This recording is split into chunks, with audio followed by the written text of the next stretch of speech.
Bwana. Nimefika bwana. Nago bo kukashaisha yo mume.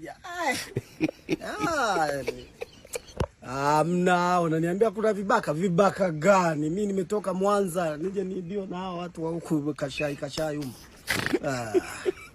Ndio kwambia kitu kimoja. Inye bwana nagenzire. Narira miji yo, yani chatembea miji yote ni kubwa. Siwezi kuibiwa na vitu vidogo hivi, sijui nani. Nimezaliwa huu mji. Na kwa sasa tumetembea. Mimi bwana na kitu kimoja. Kwa sababu nimekuja kuangalia niweke kitu gani huu mji. Unajua mji wa Bukoba umekuwa uendelei. Sisi ambao tunakaa huko hatutaki kuwekeza. Sasa nataka niweke bonge la gorofa hasa pale karibu na kama unaenda kiwanda cha zamani cha Pepsi pale.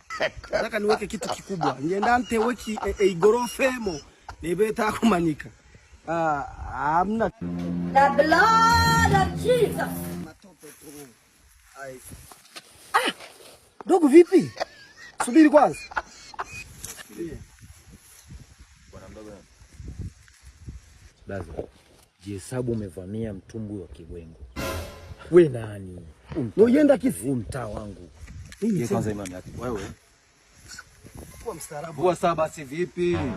Vua saa. Nini vya kwangu bwana? Ndio sikiliza. Hapa jihesabu umevamia mtumbwi wa Kibwengo. Mimi nguru nanuka popote nani mshamba. Shuka chini. Shuka chini.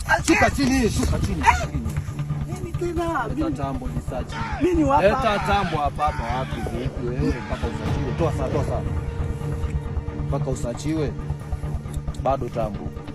Sasa bado tambo, toa simu. Toa simu. Acha hii hapa. Toa simu mpaka uumie. Wewe unaelewa baza. Vipi wewe?